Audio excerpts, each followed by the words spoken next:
saw the camp firsthand, the day the camps were liberated, were probably shocked and dismayed that any human beings could do this to other human beings. So we saw the camp after it had been, quote, cleaned up, unquote, which means after the bodies were removed and the bodies had been burned or, in other words, in other ways disposed of, and it looked just like barracks, like a big army camp or a big Boy Scout camp, I guess, where there were a lot of barracks, period. I'm not sure if you said this, but where were the camps that you saw? The one I saw was in Dachau, which is right outside of Munich in Germany. Who was your commanding officer at the start of the Battle of the Bulge, and could you describe We him? were assigned to the after the sinking of the Leopoldville. We were assigned to General Omar Bradley's 12th Army. Could you describe General Omar, I guess, or How he treated you, possibly? I never met General Omar Bradley, and as a PFC I probably didn't meet many of the generals that were commanding our divisions, but I did get to see Dwight Eisenhower, who led the Expeditionary Forces and later became President of the United States. I met him once just accidentally on the street in Frankfurt right outside of the Allied Expeditionary Forces headquarters building, and I would see him again when I enrolled and went to Columbia University in New York. He was president of the university at that time, and I saw him several times during my stay at Columbia. But I never had any personal conversations with them. Just saw them, said hello to Eisenhower at Columbia when we happened to pass once. And he was at my graduation exercises, so I heard his invocation, and that's about it. But I never saw any of the commanding generals when I was in combat in Europe. They were usually well behind the lines. So going back to the concentration camps, did you ever see the trains that the Jewish people were held in after the concentration? No, these trains generally carried the Jews from Hungary to the concentration camps and killing centers in Poland. Our American army didn't get that far. The Russians liberated Poland, and they liberated the so-called killing centers, the extermination camps, that were primarily located in Poland.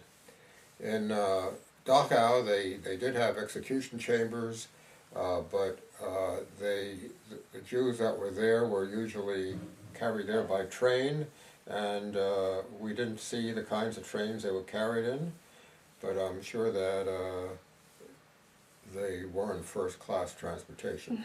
They're livestock trains. Same that they carried cattle cars, yes. Yeah, cattle cars.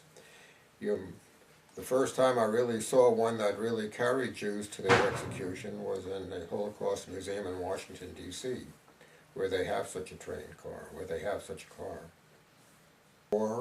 And a large part of the American Army was commanded by Omar Bradley. He was a 4-star general. The Eisenhower was a 5-star general. And Bradley was known as a GI's general. He was very down to earth and not as ostentatious as some of the other generals like Patton, but more modest, let's say, and more of the kind of person that you might associate as a guy like yourself. But Patton was a very feared general by the Germans, and he was a very talented general, and everybody was glad that we had George Patton on our side. But I'm sure that he made things hard for Eisenhower. He was a very vociferous and a very obstreperous general, but a very talented one too. And those who served under him in the Third Army, people that I met who served under him in the Third Army respected him very much. And those of us in the 12th Army respected General Omar Bradley very much too. But they were opposites in personality. Training-wise, what did you do once you enlisted to get into the Army before you were deployed, or were you... Well, I enlisted when I was 17, and I enlisted in a branch of the Army called the Army Specialized Training Program.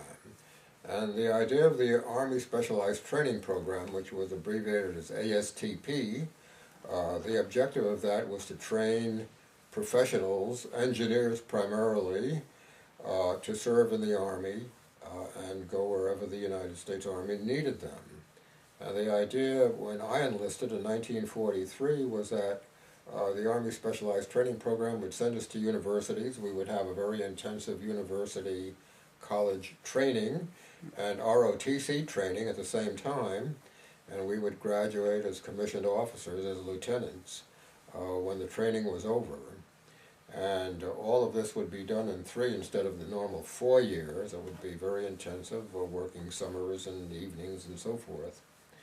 And then in, I guess it was March of 1944, February or March of 1944, just a few months before D-Day, the Army decided to abandon the program. They just stopped the program. I guess they were preparing for D-Day and they decided they needed infantry more than they needed engineers. So I was up at Syracuse University with the Army at that time, and we were told that the program was being disbanded and we would be sent down to basic training to Texas. I was ordered to report there. So at 18, I was 18 years old when I started training in Texas, and trained in 2 areas. One was in Camp Walters, Texas, and then Fort Hood, Texas. And the infantry training finished for me in about July or August of 1944. And then I was assigned to the 66th Infantry Division, which was on maneuvers in Alabama, centered around Dothan, Alabama.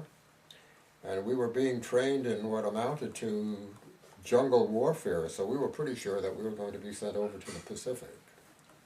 But then when we were ordered in November to go to the port of New York, we thought it was kind of odd that we were going to the Pacific and leaving through New York instead of San Francisco.